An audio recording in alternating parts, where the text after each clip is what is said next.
Hello there, it's the 22nd of March 2020 and here you are with Dan in Essex, UK. So today I'm going to be making an update video. There's lots to show, so let's make a start. Now, we'll start up here with the grapevine, and you can see it's leafed out lovely. Bunch of little grapes there, flowers at the moment, but I'm expecting this to be carrying quite a nice crop. So as we look up into the vine, you can see there, look, little bunch there, some more here, and everywhere I look over this vine I see little bunches of grapes. So up there's quite a, you can just about see that there, look, so, and right up there into the canopy of the polytunnel. So I'm expecting about 10 to 20 bunches of grapes off of this vine this year. So if they all become lovely, nice, sweet grapes, that'll be quite a result. This is variety Autumn Royal. Okay, so out here, I hope that the wind's not hitting the mobile phone too much. Now, what we've got here, look, see here, Lakemont Seedless, there, there, there, there. They get lovely, like little red tips on them.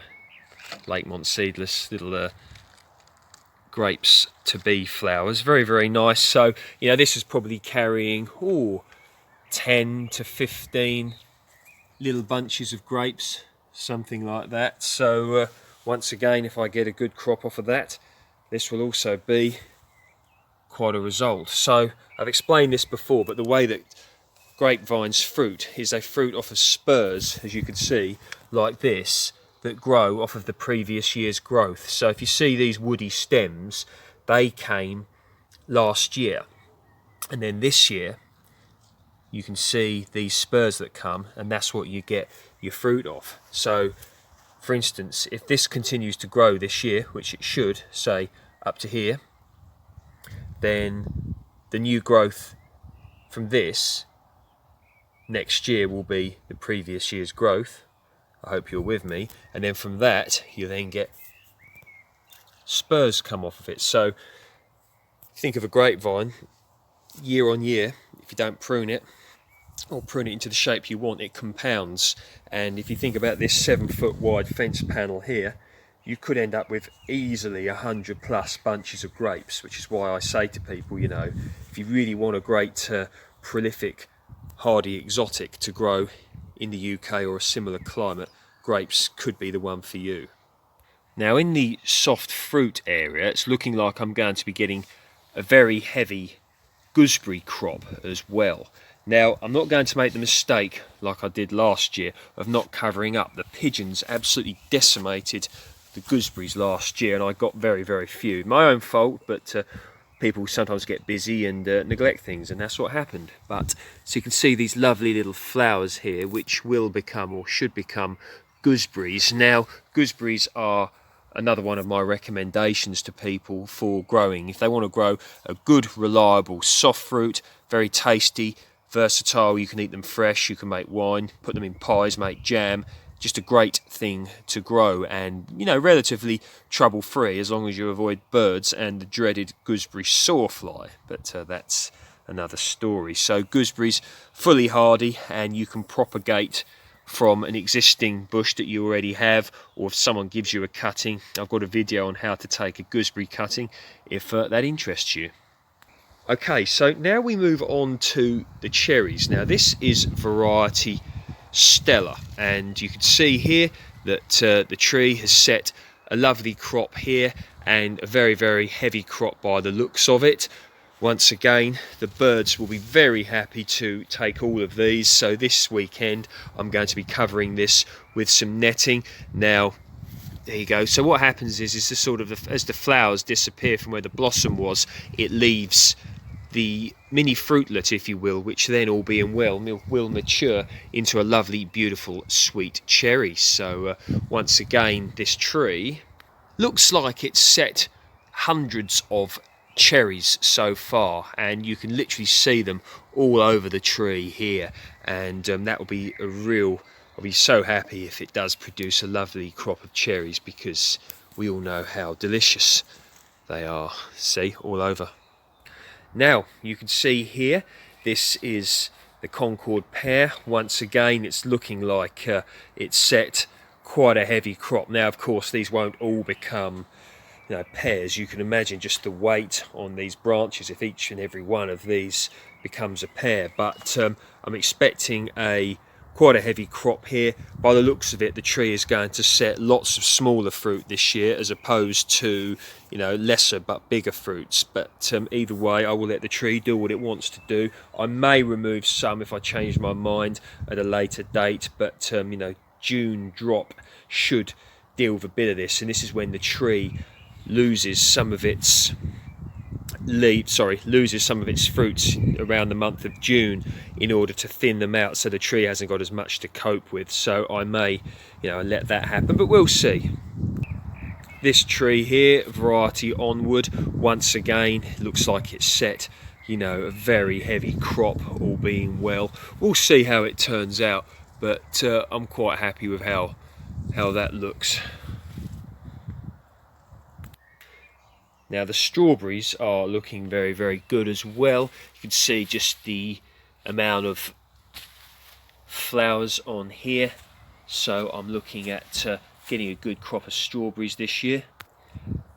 And then considering these are in their first year of my ownership, so they're going to establish this year, and they should have their heaviest cropping time next year and the year after, because what you do with strawberry plants is you normally keep them for about 3 years. So as I stated, the first year they establish, and then the second and the third years will tend to be their prime years. And then if you leave them into their fourth year, what quite often happens is you get loads of really small strawberries as the plants lose vigour. But that's just how it goes.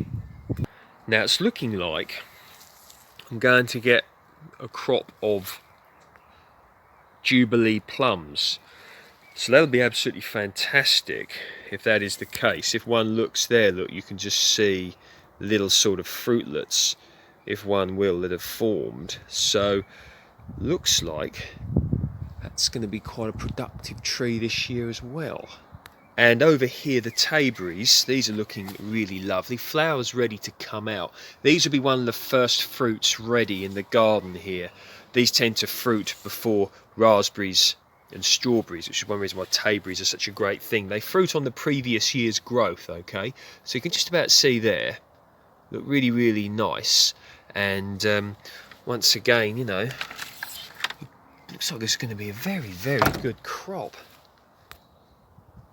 Okay, so the apple tree Worcester pearman is now out in beautiful blossom, and you can just see all of that blossom on there. So this is looking quite good as well.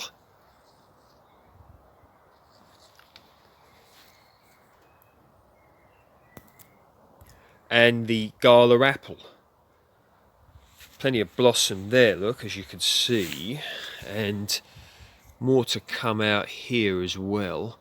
So glad I put this tree in the ground, because I've stated before, it doesn't look the strongest specimen, but it really does produce well considering the size of it. Very grateful to have it. Blueberries down here. Now this is the first year these blueberries are in my ownership, and you can see we've set a crop on quite a lot of these as well. So there we are.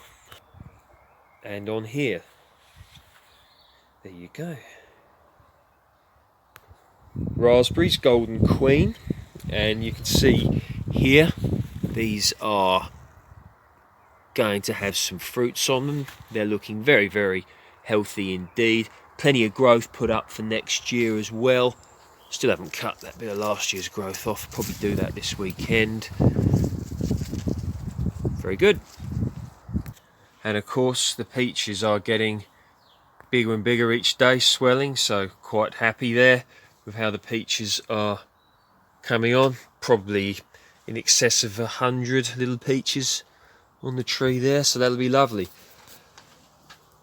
There we go, so that's a little update on how the backyard food forest permaculture is going on. Some more